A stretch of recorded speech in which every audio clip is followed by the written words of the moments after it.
Hello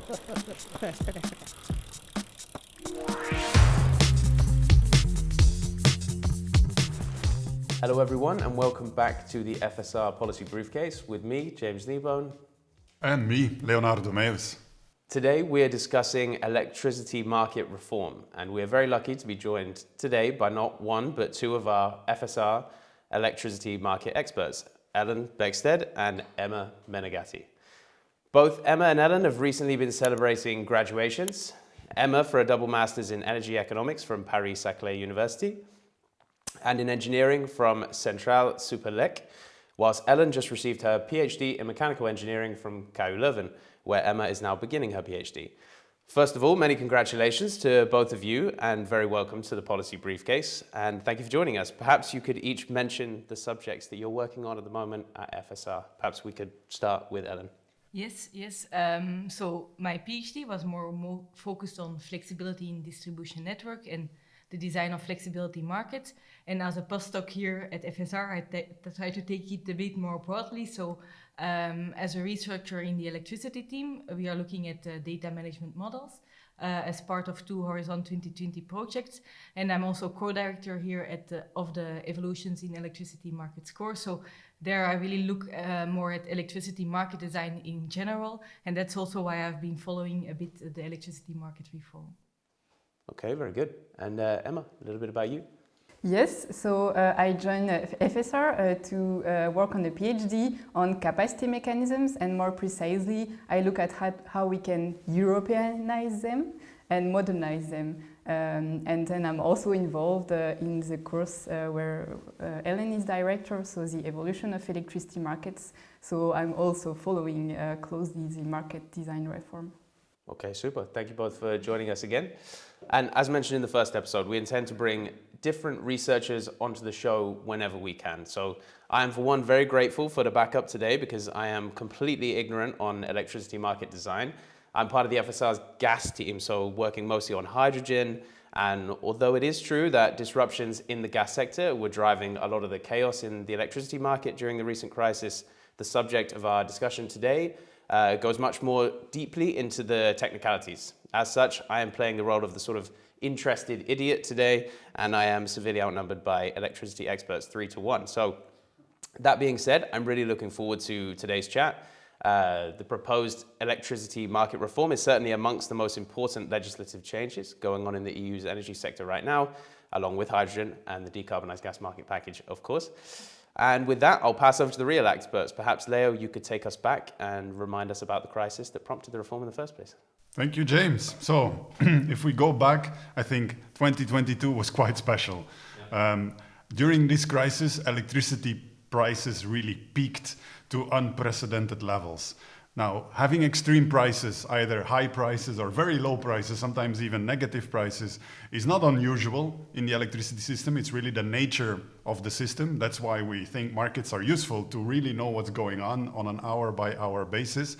But what I think was unprecedented was the long, sustained high prices that we had never seen before, up to the point that really energy poverty became an issue for households. We had competitiveness issues in industry. And also inflation even was impacted, not only by the high gas prices, but also the electricity prices. So basically, member states were in a position that they had to react. They had to do something, they had to intervene. At some point, Acer started to create a dashboard of the number of interventions at member state level, and they counted something more like 400 interventions, going from capping prices, supporting consumers, and also clawing back some of the perceived excess revenues by certain entities.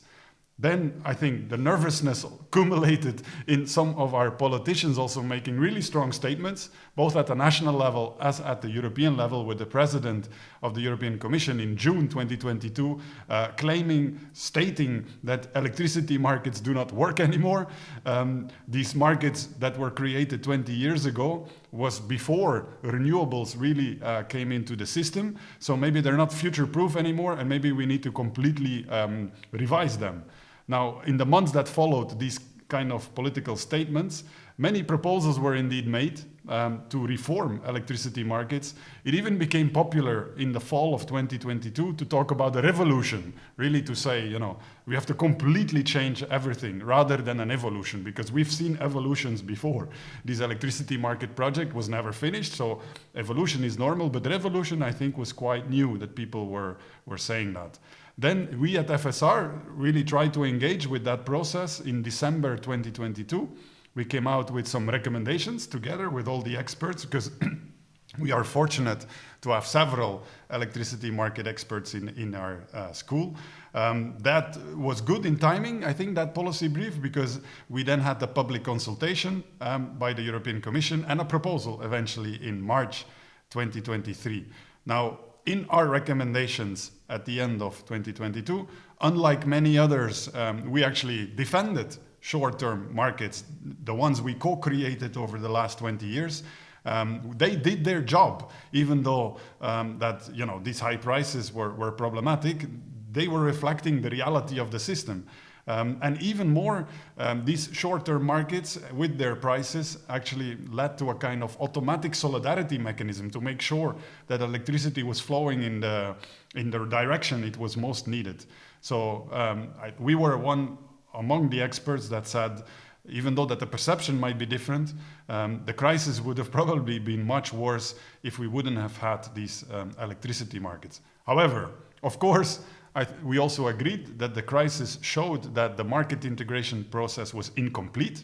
Some of these aspects that we knew before had to be addressed, some of these problems were actually magnified by the crisis, so it showed that we really needed to take additional steps to complete it. And in that sense, I think it was good that we had a reform.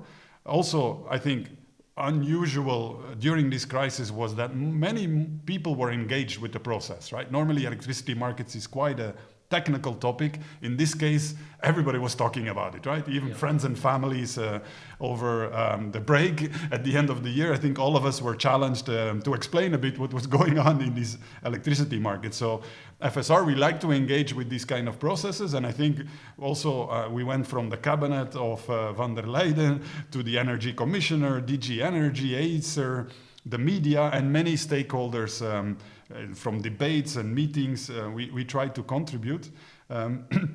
And you could say that prices peaked and our engagement also peaked during this whole period. Then March 2023, the proposal came out, which was a proposal that was made in record time. So everybody was still, thinking what will be really in there. And then in May 2023, we wrote another brief to sort of outline what's in there, what's in the proposal. And in that brief, we actually applauded that the European Commission has been able to resist some of these revolutionary pressures that we saw earlier during the crisis. They've preserved all this short-term market integration that we like so much and that we think is useful, but they also include some measures to address some of the issues that needed to be addressed. Maybe it also helped by the time that the Commission came out with their proposal that the crisis had somewhat calmed down. Prices had already started to reduce. And experts had the time to maybe challenge some of these more revolutionary proposals that looked good at first impression, but if you think about it a bit more, would have also created some problems. Now, there was still a fear that the crisis could repeat itself during the last winter. Didn't really happen, but at the time of the proposal, that was still a fear, or maybe it happens during the next winter. So we also looked at the proposal from that perspective. How does that proposal maybe prevent us from going to a next crisis, or how will the proposal change how we might respond to a next crisis? And I think we will come back to that in the discussion here. Last thing I wanted to highlight is that we also came out with a third policy brief more recently in October with ideas for the next commission, which we treated in our last podcast. And also there, we have some ideas on how we think the electricity markets could be reformed even further going into the future. But let's dive in, to the current reform.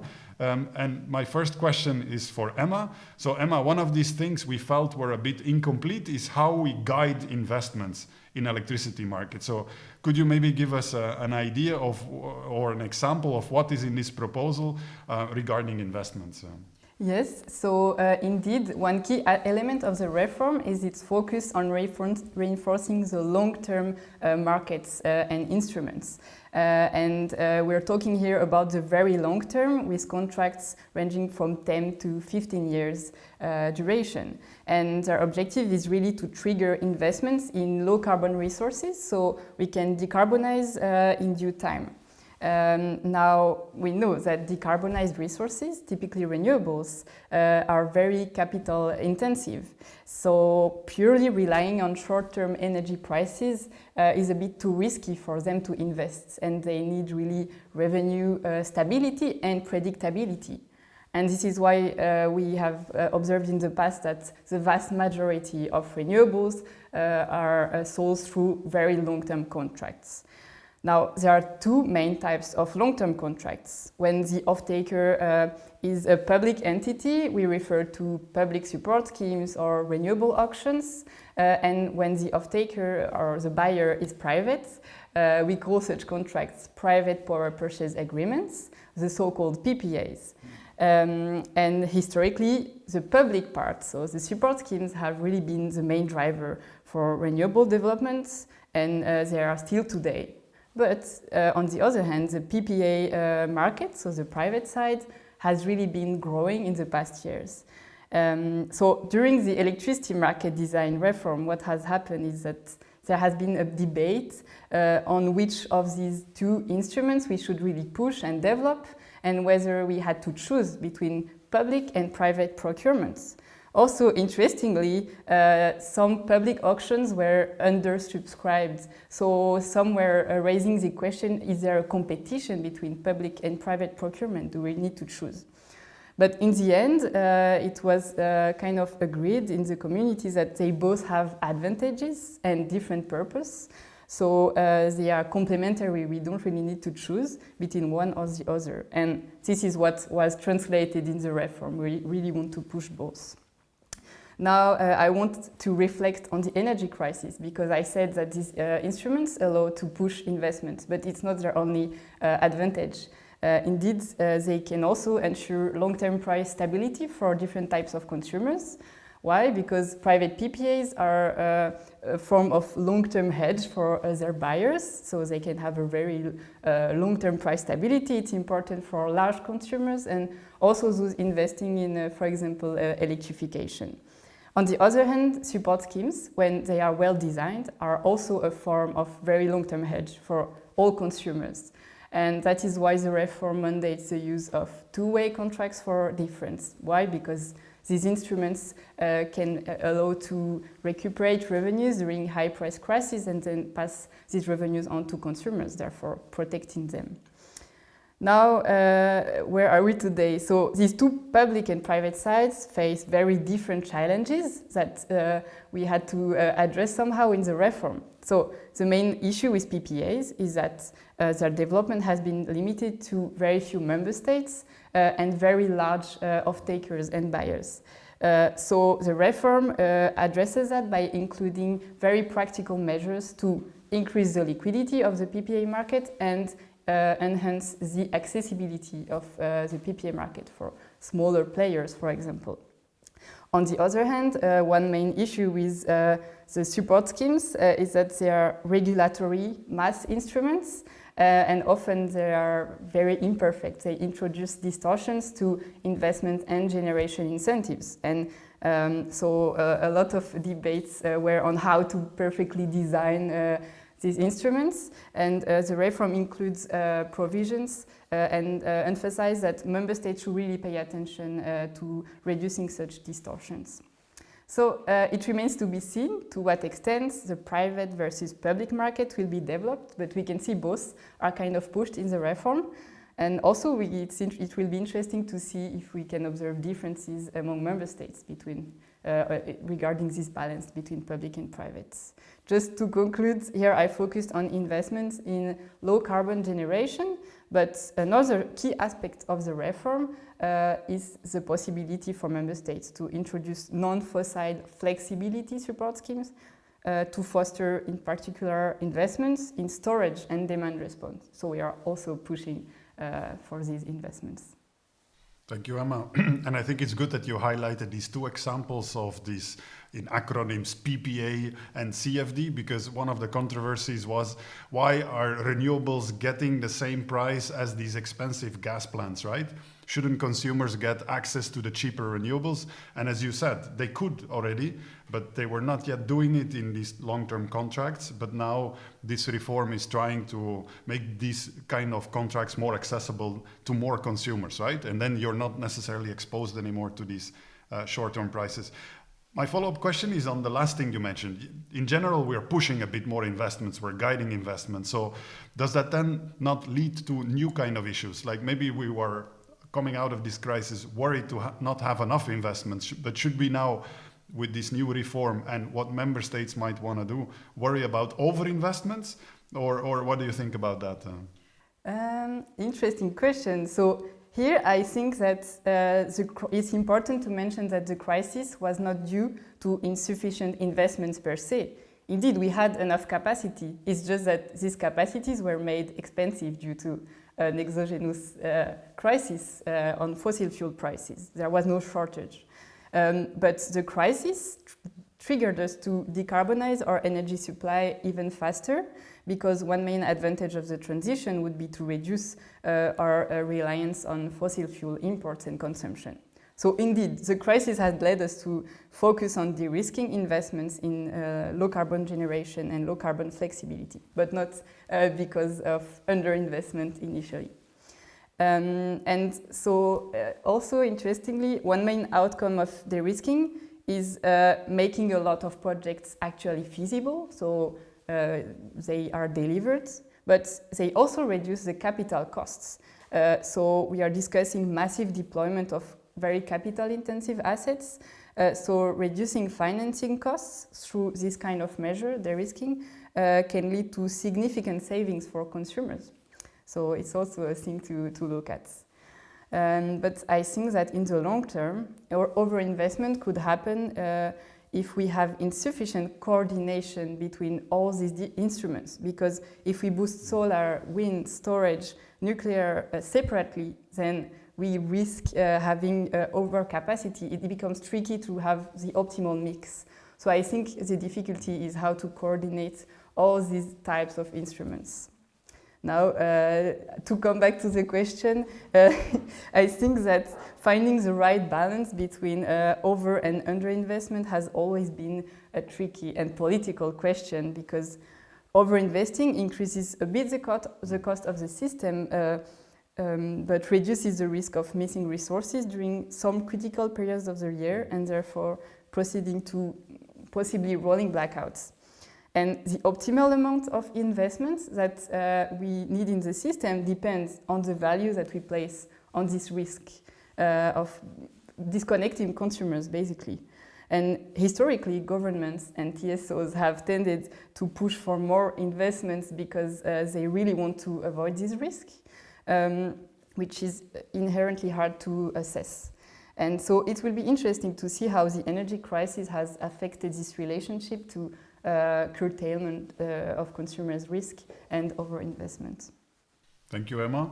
I also will come back later in the conversation to your specific topic that you're working on these capacity mechanisms, but maybe we first go to Ellen. So Ellen, this was an electricity market reform, but at the same time, people are really worried that electricity grids might become a bottleneck of the energy transition. We already start to see some issues in some countries. So did this market reform completely disregard grids because it was about markets, or is there anything regarding grids also in this reform already? Yes, I think the second. So the reform also really touches on this issue, and I think if you look at it, it touches on it in like two types of categories. We have first provisions that are really on this network operation, and network planning, and then we have these provisions that are really more on flexibility in general and flexibility securing it for the system in general. Maybe I'll start with touching upon the first category. So on network planning and operation, there are really some high levels provisions in there. For example, network tariff methodologies are mentioned, also anticipatory investments are mentioned.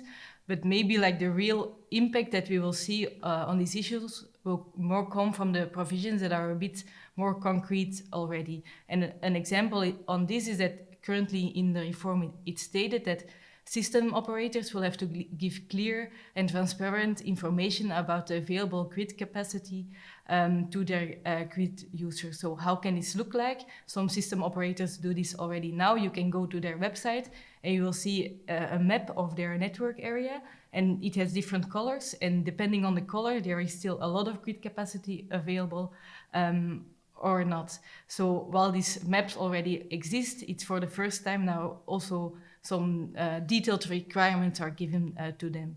For example, all system operators will have to do it, and also they will have to update them every quarter.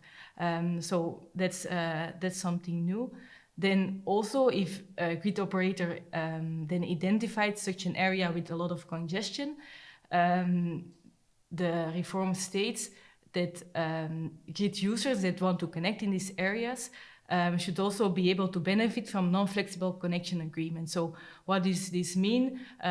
Imagine you want to connect in such a congested area. Normally you come then into a waiting list because the system operator cannot guarantee your full capacity being connected to the network.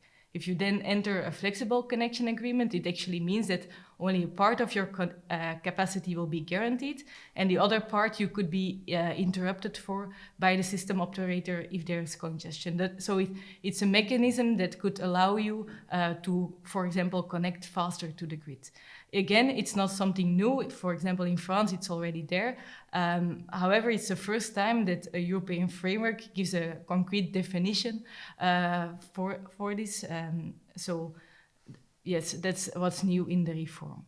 Then I think we can go to the second category, which is more like securing flexibility in general. So compared to the clean energy package, the reform really goes broader and sees flexibility not something as only something that's only useful for like network operation and network planning, but really that's something that's important for the whole system to work. And that's why member states will also have to do this flexibility needs assessment. So every 10 years they have to assess the flexibility needs in their country for the next 5 to 10 years. And from these plans, there will also be indicative flexibility objectives at national level. And that brings us also back to Emma. So depending on these indicative targets, member states can then also do support schemes for flexibility. And that's something Emma already mentioned on these more capacity mechanisms for flexibility. Okay, so not a grid package, but still some relevant elements regarding grids already in this reform. Now, I was so much engaged with this reform that I almost lost track of something else that was going on in parallel, right? So one of the new things in the clean energy package was that DSOs would for the first time get involved in drafting network codes. And there was also a new area, a new scope for network codes on demand response. So everybody is really interested to what would come out there. So already there is a draft, I understood, that was available at the end of last year. And I think you've been following it a bit more closely, Ellen. So could you give us a flavor of where we are with that network code on demand response? And how does it connect to some of these topics we're discussing here? Yes, of course. So it's true what you said. So at the end of last year, in December, there was a public consultation. So therefore, the draft proposal was made, and NSOE and EU, the EU DSO entity will submit then the proposal to ACER in May this year. So we might see some evolutions there. Then on the topic it's addressed, it's really big, it's really a lot. For example, there are articles more on market requirement for market access and pre-qualifications. Then we see this topic of market design for congestion management coming back, which is also in the clean energy package and the reform. And then there's also a lot of articles on TSO-DSO coordination, but also TSO-TSO and DSO-DSO coordination. So that are a bit the topics of the network code for now. Thank you, Alan. Back to you, James. I have to say, days like today are ones where I really appreciate that we do this podcast together, Leo, because I was completely out of my depth as soon as we kicked off. And at risk of throwing more meat on the fire, I know that although we've already covered infrastructure, flexibility, this DSO issue on harmonization and flexibility, I wondered also if Emma and Ellen, you'd like to elaborate a bit on, let's say, what you're working on personally at the moment, or what you'd like to. Emma, maybe we could start with you.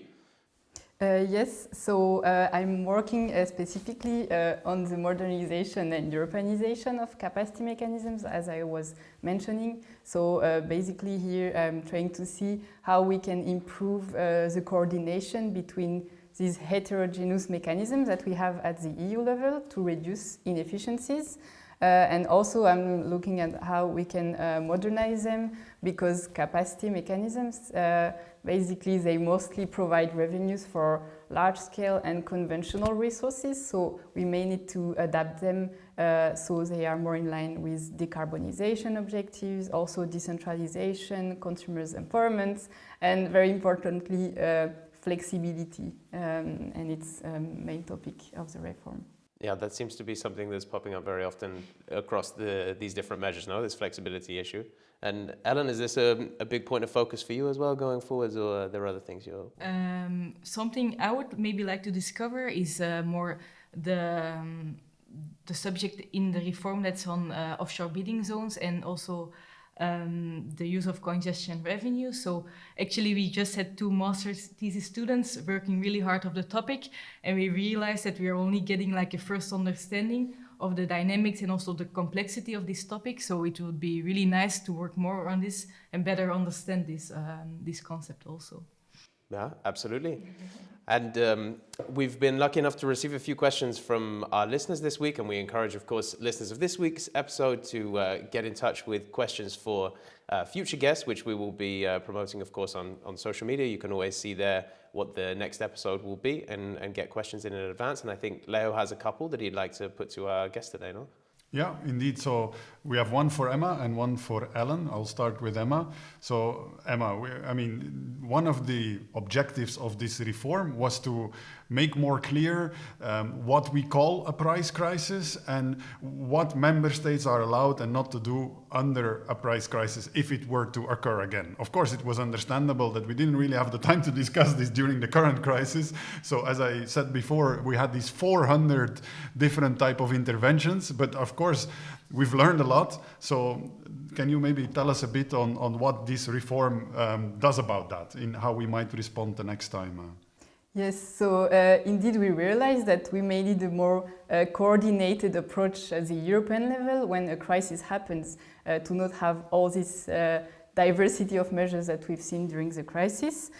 So first, for this, we have an article that defines when a price crisis happens, and then the Commission can declare the state of crisis, so that's already an important part. But also very importantly, there are limits now on the possibilities for member states to help consumers. Why? Because we realized during the crisis that there are best practices, and what we want to avoid is that consumers' reports removes the incentives for consumers to save consumption. So basically the measures focus on protecting only a certain amount of consumers' consumption, so 80% for households and 70% for SMEs, and this should preserve the incentives to save energy. Thank you, Emma. Then there were many controversial topics in this reform. One of them was virtual hubs, and we had one of our listeners that wanted us to comment on that. Can you say a few words on the topic of virtual hubs and what it's about? Yes. Maybe first of all to say that this virtual hubs idea, it's not something new. It already exists, for example, in the Nordics and in Italy, where there are products to hedge against this hub price rather than a bidding zone price. But to implement it to the scale proposed in the reform, it's maybe some more assessment might be needed, and I think that's also a bit acknowledged in the reform, because the Commission, there it's also stated that the the Commission is tasked to do an impact assessment.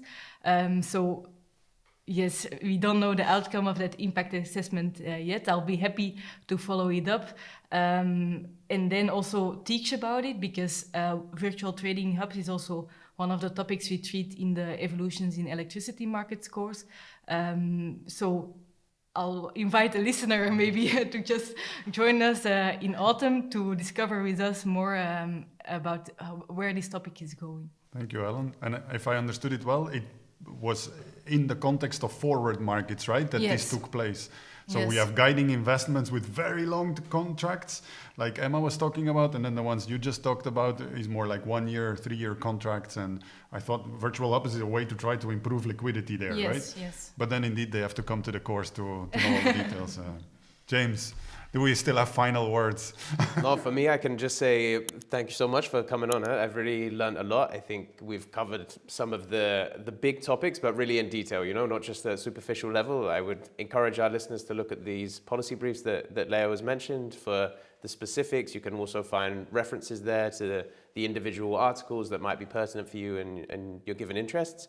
But absolutely, I think even for, as I say, a sort of curious idiot like myself with the electricity market design in my purview, but not in my focus, I think there's a lot to take from this. And for those more interested in the technicalities, you guys really covered them in detail. So yeah, thanks so much for coming on. We really appreciate it. Thank you. Thank you.